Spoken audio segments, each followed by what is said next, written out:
Hey guys, in this video we're going to be starting 8B.3. Our mastery learning objective is I can calculate the measure of an inscribed angle or any arc by understanding the relationship between an inscribed angle and its intercepted arc. So, some vocab words here. First word is a chord. So remember, a chord is a line connecting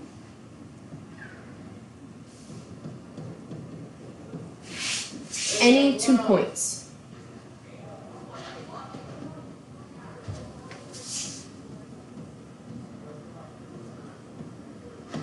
You can say any 2 points on a circle.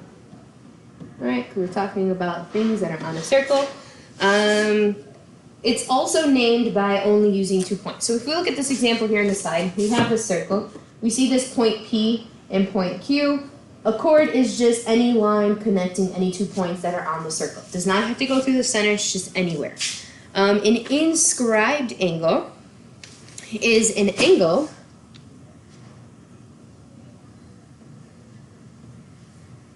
with endpoints on the circle.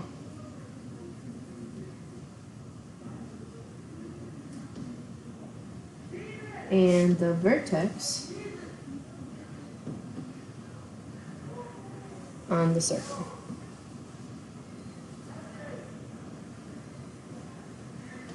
Alright, so all 3 points have to be on the circle. So if we look at this, this is a point right here in the circle, this is a point here in the circle, and we see that there's a line that connects those, which is technically called a chord. Then we have another chord that connects that vertex point to another point on the circle. So this right here is called an inscribed angle. Inscribed angle, just you have to remember that it's different than a central angle, right? Central angle uses the vertex at the center. Inscribed angle does not need our vertex at the center. It just has to be somewhere else on the circle. So looking at some examples here, we're going to look at this example number 1. It says identify 2 chords. So remember, chord is just any 2 points that are on the circle. So I am going to go ahead and label, literally, doesn't have to, I mean, it could be anything. So I'm going to say, 2 points here I see would be D to C, right? DC, since this is a segment, I have to put that line segment notation. Any other chord, you could have said B to C.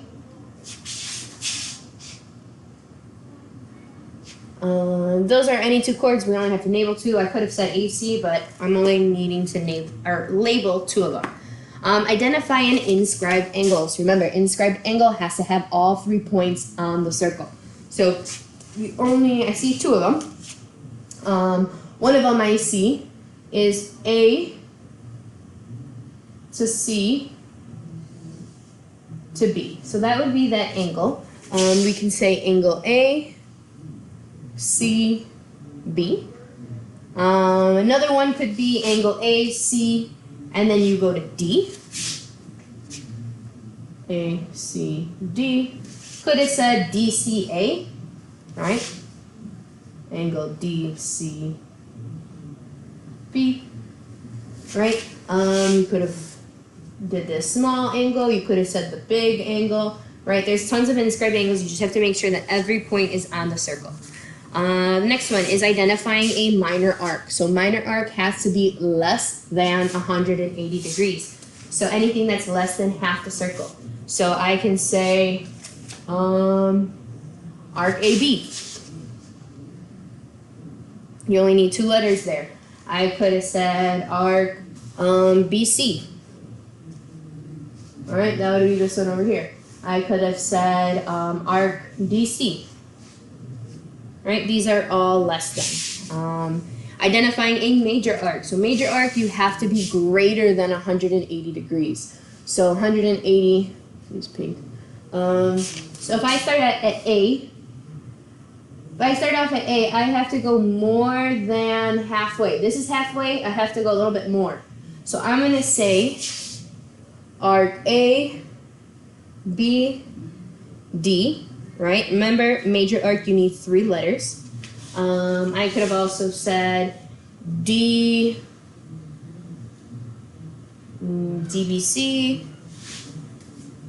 DBC. I could have also said CAD, right? There's tons of them that we could have labeled.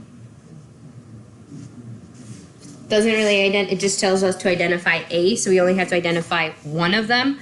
Right, this says A, so we really only need one, but I wanted to make sure that you guys have multiple examples. Okay, let's go ahead and look at our next couple of examples here.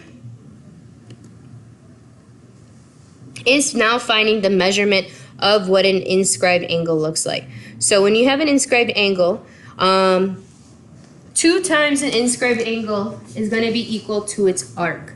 So if you know that this inscribed angle is 34 degrees, then, let's see, let me get my marker here.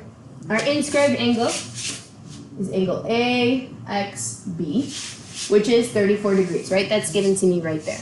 So I need to do 2 times my angle. So angle AXB. This is still going to equal my arc measure. And again, I'm just kind of trying to spell this all out for you. So this would be 2 times that angle, which was 34. Still equal to the arc measure.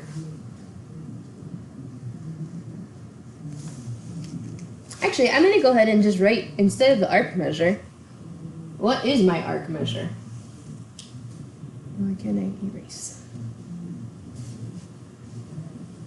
My arc measure is this.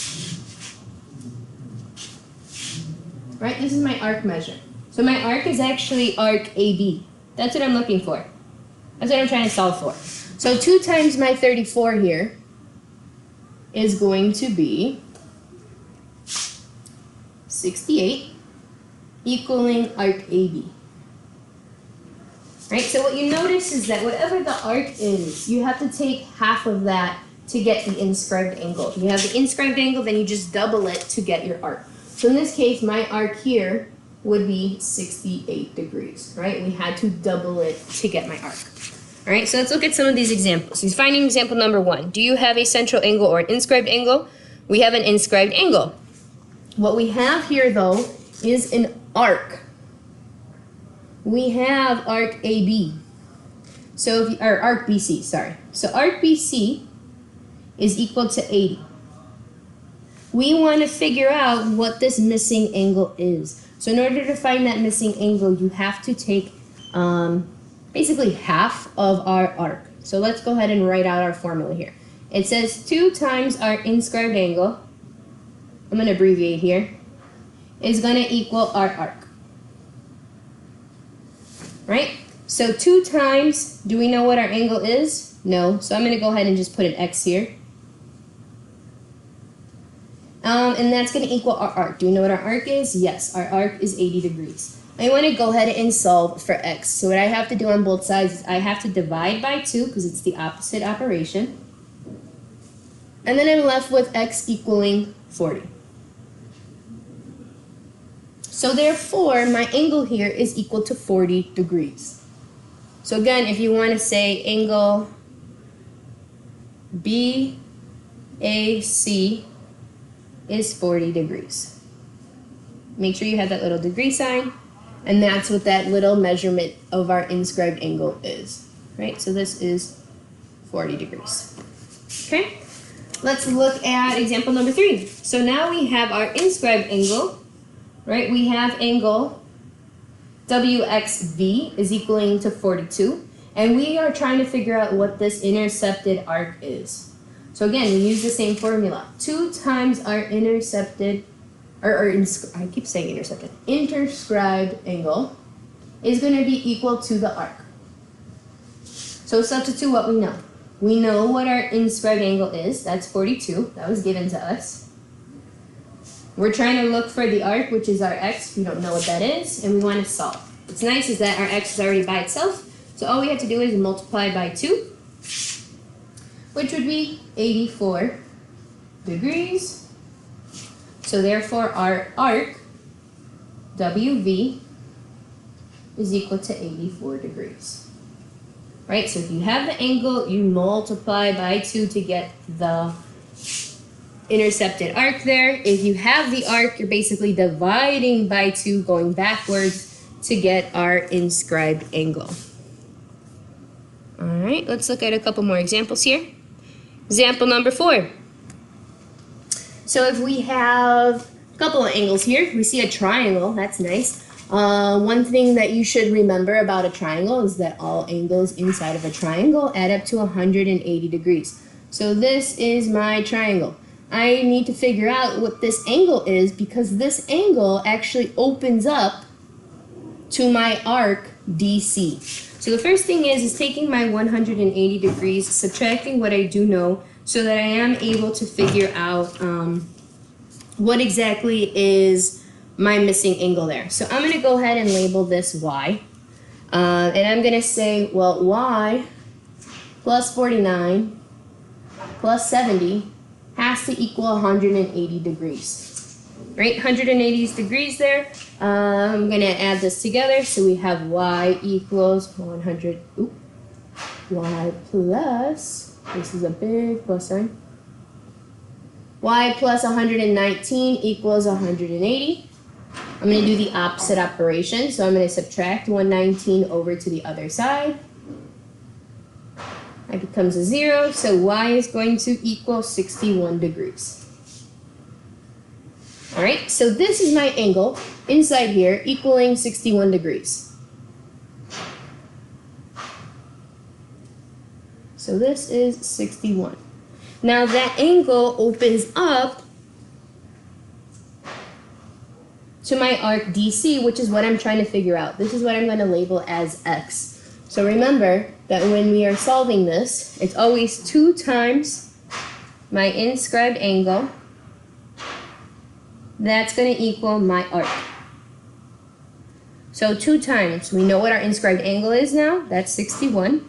Our arc, we don't know. We just labeled that as X. So 2 times 61 is 122. And that is equal to X. Therefore, this arc right here is 122 degrees. If you want to go ahead and label, DC is 122 degrees. And actually, well, no big, that's fine. That was just what our X is going to equal. Okay. Our inscribed angle theorem. So down here at the corner, we have a little theorem now that we can kind of use that says if 2 inscribed angles intercept the same arc, then we can say that those angles are congruent. And that's going to help us out with this example number 5. So what I'm talking about here is that we have multiple inscribed angles. We have, looks like I'm trying to figure out what X is. But what I notice is that this inscribed, this HKI, is 25. I see that angle has the same, this angle, HJI, also opens up to this same arc. So if 2 things have the same arc, we can say if they're both inscribed angles, then they have the same measurement. So I'll kind of prove it to you. So let me just use this 2 times my intercepted angle is going to equal my arc.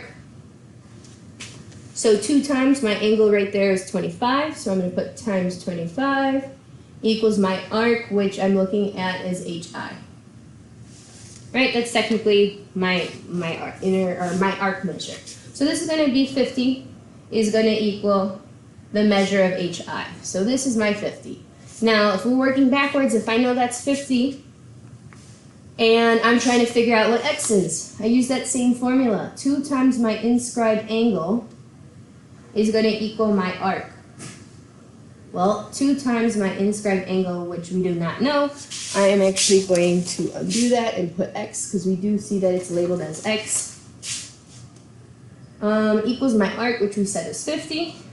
And these are getting multiplied, so the opposite is to divide by 2 on both sides.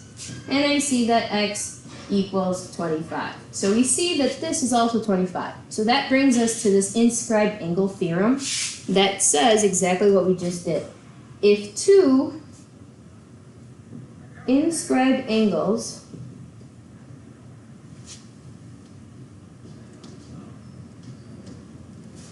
intersect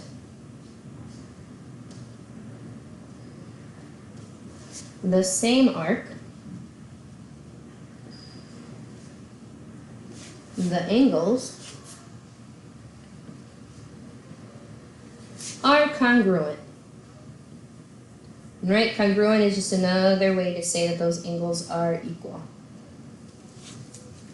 Alright? So that actually brings us to the end of these notes. So go ahead and work on the activity. Good luck.